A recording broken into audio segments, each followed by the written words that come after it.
Hi there guys, I hope you are all well. Now, Tyson Fury's trainer Sugar Ray Hill has explained all of the changes that he made in order to beat Deontay Wilder, and the main one was that right hand. Obviously, the Kronk style is to have that big right hand. He explained that many wanted to throw a right hand like that, much like Tommy Hearns, much like Milton McCrory and Jimmy Paul. That right hand was a huge weapon in the Kronk's gym.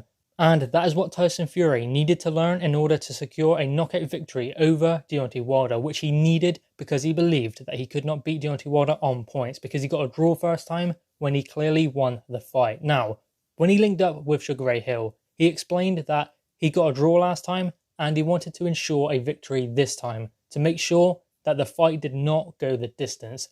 And obviously, the only way to do that is to get a knockout. So that is why they started working on that right hand, and you could see it in the fight because what Tyson Fury does a lot of the time is throw punches to score points, to keep his opponent at bay as well. He doesn't really sit down on his punches. A lot of his punches are slapping and glancing blows. That is why often he punches with the inside of the glove as opposed to turning his hand over, and that is what he needed to learn in this fight with Deontay Wilder. And it was apparent from probably the second round when Tyson Fury started landing that right hand, and Deontay Wilder did not like that. So Tyson Fury really had to show his power and strength and size and everything else in there that he hasn't really shown previously in his career. Now, if you go back and watch Tyson Fury earlier on in his career, he was getting involved in wars. He was making it more difficult than he needed to. But it was when he started using his boxing was when Tyson Fury found it a lot easier in there with opponents that he should be beating. He was beating them soundly on points, but he wasn't knocking them out.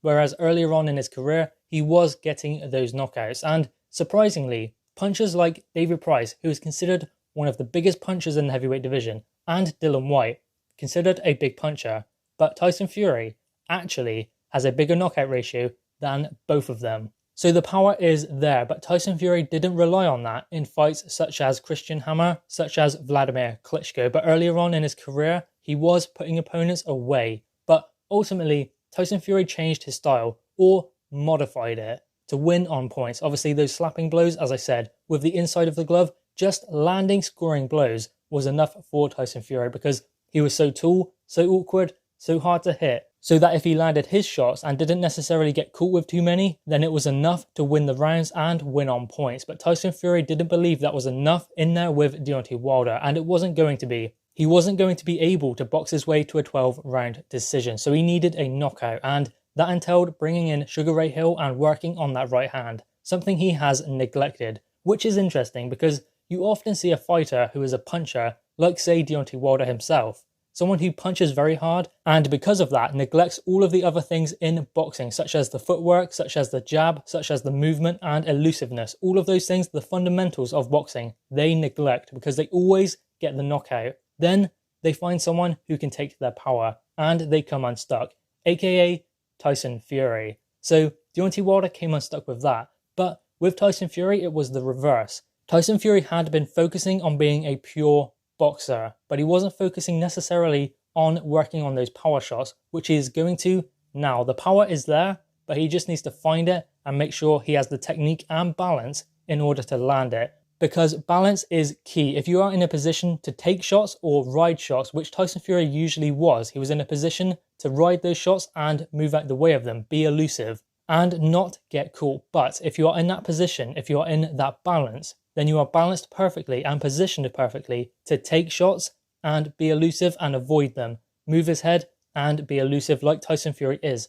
And while that is great for avoiding shots, it's not necessarily great for landing shots. So that does not mean that Tyson Fury can knock out his opponent because he has that balance to be riding and moving out the way of shots as opposed to sitting down on his punches and holding his feet. Because Tyson Fury has always been a great mover, great jabber, and he doesn't get hit. He lands a few shots and then gets out of the way. So obviously those shots aren't going to have all that much on them because he is throwing them in bunches to stun his opponent and keep them away. Land a few shots and get out of the way before they have a chance to counter him. But whereas when a fighter is in a position to be landing punches, they are not in that same position. They don't have that same balance as a fighter who is looking to avoid punches. Take Deontay Wilder, for instance.